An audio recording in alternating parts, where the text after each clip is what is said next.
couple of things first. So this will get recorded and put on the Barbell Logic YouTube channel, the entire recording, and highlights will be put on this Barbell Logic Instagram page. So that's where you go to get those. Next, what we're here to talk about today. Oftentimes we get to talk about what is sales or marketing. How do we get the sale? And oftentimes that boils down into, well, how do I deliver ads better? Or how do I do content better? How do I redesign my features or set my pricing? And they're not unimportant, right? These are different ways of winning the sale. And then we can talk about sales. We can talk about that moment when somebody asks, when we're in a conversation, whether that's a discovery call or whether that's meeting somebody at the gym. But what I want to talk about today is pre-winning the sale. And what do I mean by that? So there's a great book, The Obvious Choice by Jonathan Goodman, and I wrote it down because I want to make sure I got the quote right. He says, by the time a sale can be measured, all the obvious choices have already been hired. And what do we mean by that? Like, by the time somebody has seen an ad for a product on the internet, by the time somebody has looked into follower counts and metrics or content and tried to run all the analytics for that, most of the sales for the kind of business that we do have already been made. Not because somebody saw a particularly convincing ad, but because a friend talked to a friend and said, oh my God, my friend Carl, hi Carl, is amazing. He's great. And there may be content that in this conversation they can point to, like, look at how great Carl is because he did X. Like, I can show you something tangible, but 90% of the time that decision has already been made because person talking to person sharing about thing that they love, and person B goes, heck yeah, let's do this. You might hear my kid in the background. I don't know, but we'll keep rolling. And how do we pre-get that sale? So we're in the business of online coaching. We do online coaching. But I don't just want to talk about online. I want to talk about how it is that we make a personal connection that either causes someone to feel like we are the right choice for the sale right at that moment, or causes two people outside of us, which is even better, to make that decision for us. And a couple of different ways we can do this. The first is community events. Like pretty much all but one story I'm about to share with you are like things that have happened with real coaches that are highly effective. And then one I'm going to share that I wish I had done, or if I was in the right market. This first one. So take a community event. Take something that is specialized and niche where the people who are going there are excited and glad to be there. They're getting something of value. And be the person who is going to deliver that experience. And by the way, I am a coach. Let's give some examples of what that might actually look like. So I had a friend of mine. He was a strength coach who had simple, hard, effective training. Like that's what he did, right? He was a dad. You know, he was supporting at the Boy Scout, like with the Boy Scout den. I don't remember what those are called. And it came time for the physical fitness badge. And sort of when that came up, like, hey, we're trying to earn this, all eyes turn towards him. Boop, because he's the strength guy. Like everyone kind of knows. And it's sort of like just like this, he'll put something together and so the kids can get the badge. He did something a lot smarter than that. So I don't know how it was designed back then.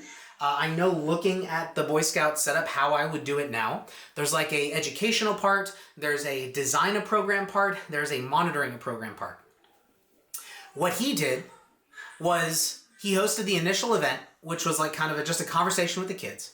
And then he had them do a workout with the dads who were there. It was a collective event. So it was an educational, like, we're going to learn how to use these barbells educational event. And then 4 weeks later, there was a fitness test they had to do as part of their logging. And part of it, he made it another workout. We're going to do the other barbell lifts, like 2 other barbell lifts. Another 4 weeks later, another workout. And again, the dads are invited. The dads are all there as a thing. We're going to introduce some dumbbell lifts and some conditioning stuff. Have a good time. 12 weeks later, it was a 3-month program. Finally, everyone's done. They've got their badges. He signed up 5 dads as coaching clients.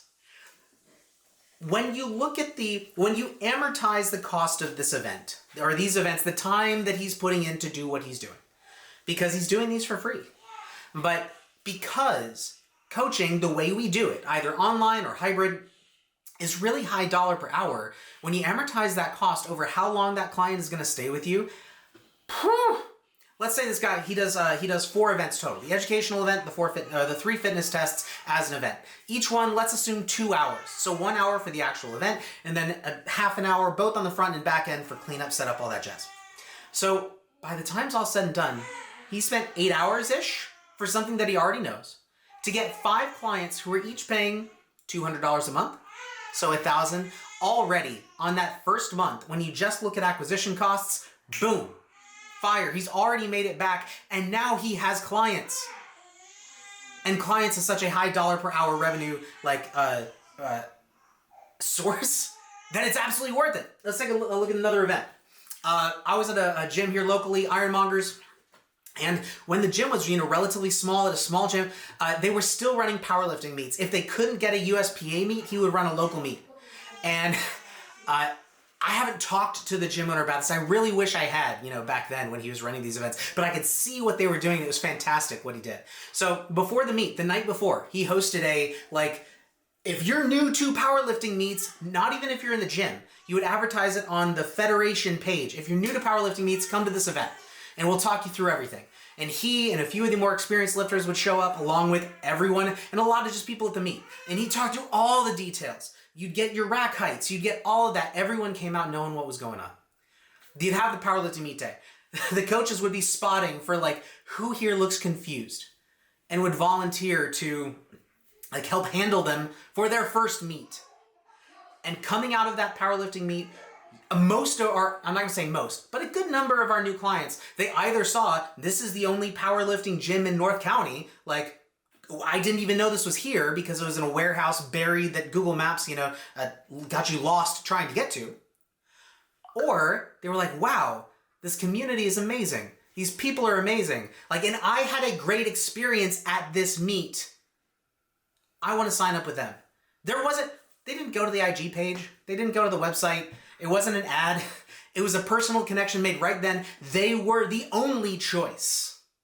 The sale was pre-made. So that's local events, and I think that's huge. I think that's often overlooked. Another way we can do it is to get shared. And this is a bit of we want 2 people talking about us to each other. How do we do that?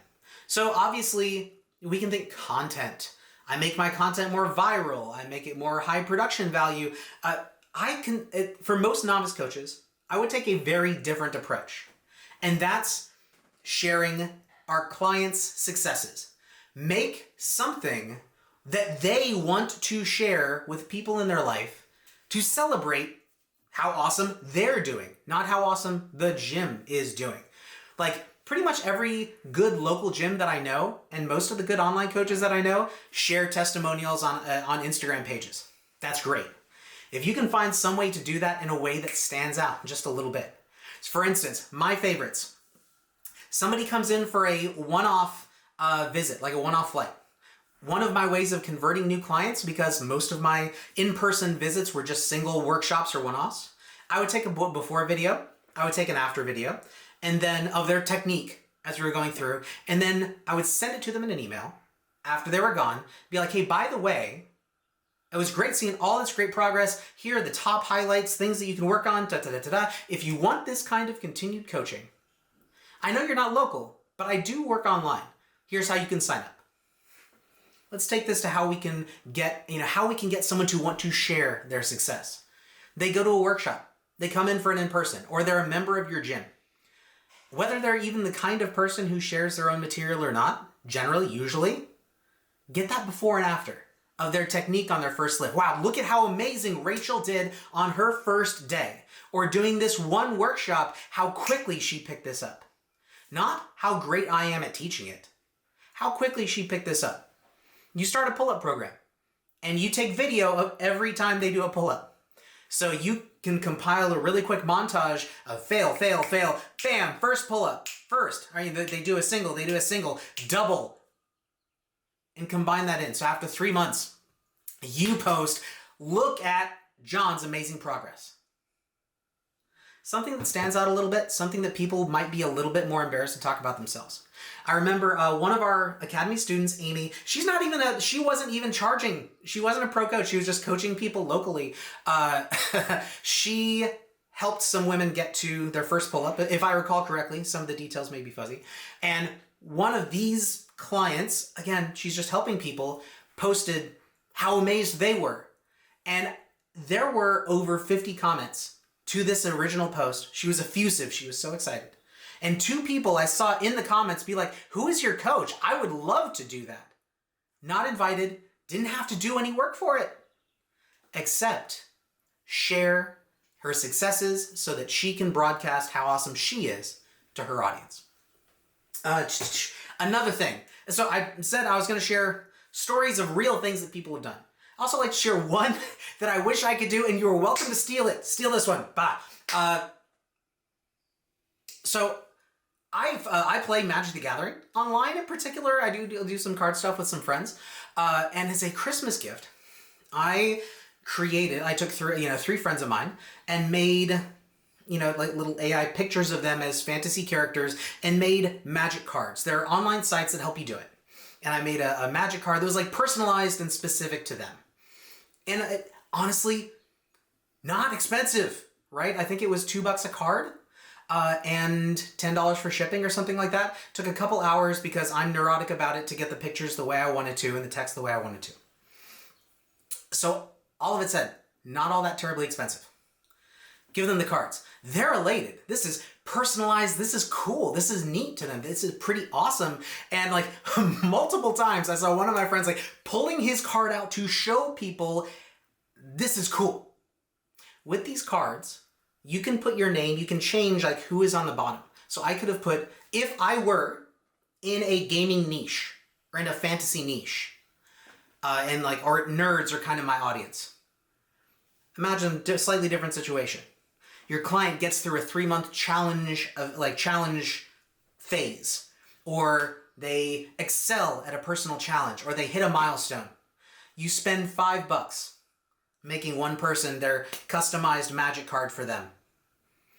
They are going to these events. They're sharing with their friends. They share with it online how cool it is because you made it cool for them. And on the bottom left of the card, it says, Coach CJ, Coach CJ and your gym name. That's it. Maybe they decide to talk about you. Maybe they're so excited about their success that they mention you or people mention you in the comments. Maybe people just see the name at the bottom of the card and decide to follow up from there. Either way, people share about you, not because of how awesome you are, but because you came up with something awesome that made them feel great, and they want to share that with people that they love and people who they are in community with. So, finally, last thing. Okay. Let's talk about referrals. When it comes to pre-making the sale, a lot of the times the conversation immediately goes to referrals. How do I get referrals? How do I build a referral culture?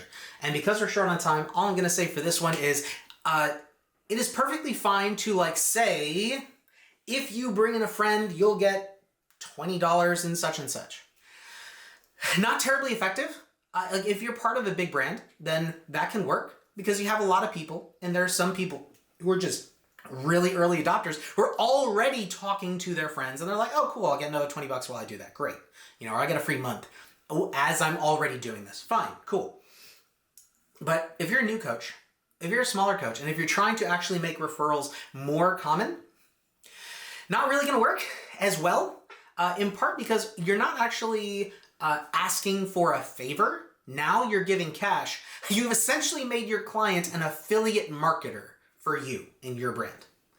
And not a lot of people are comfortable with that. They're not good with that. They may recognize the difference in value. I'm getting $20 or I'm getting a month. You're getting a client who's going to pay you thousands of dollars over the course of a year. And now I feel a little bit odd for being your marketer a little bit. All I would say is I would turn that around. Find other ways to get them to share. I gave the idea of local events or giving highly specialized and personalized gifts or sharing about their successes on social media, things like that. Find ways to get other people to see you personally or to share.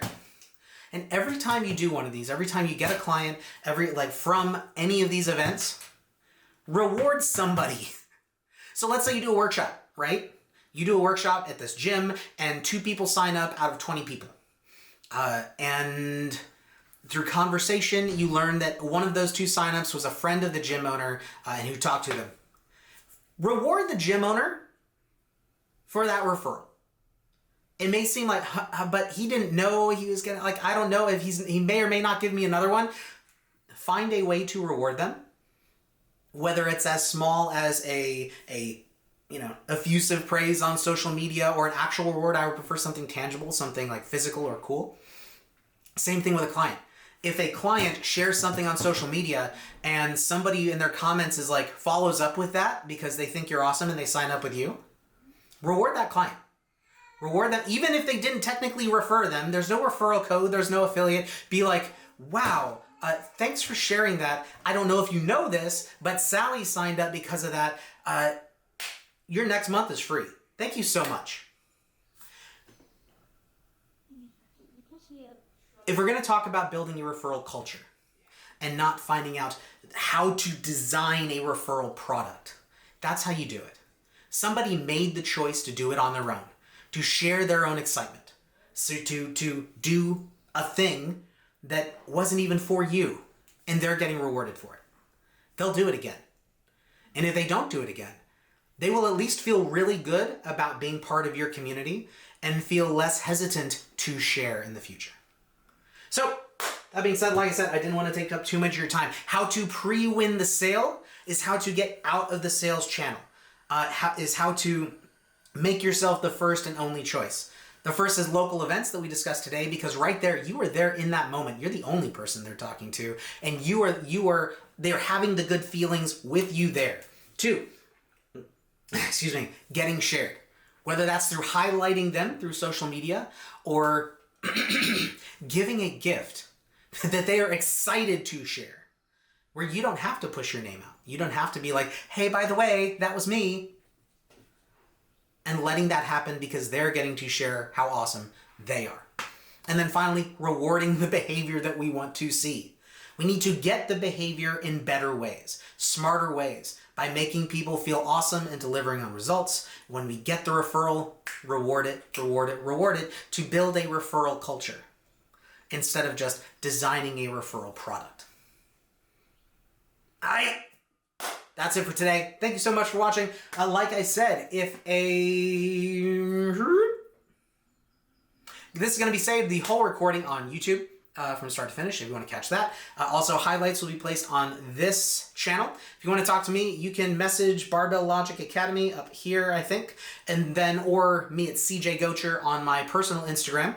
If you are an Academy student, then you can find me in the Slack channel. You know where to reach me, or during our monthly calls, like our coaching call, where we discuss kind of challenges. How do we troubleshoot and make these kind of ideas real in our own personal coaching practice?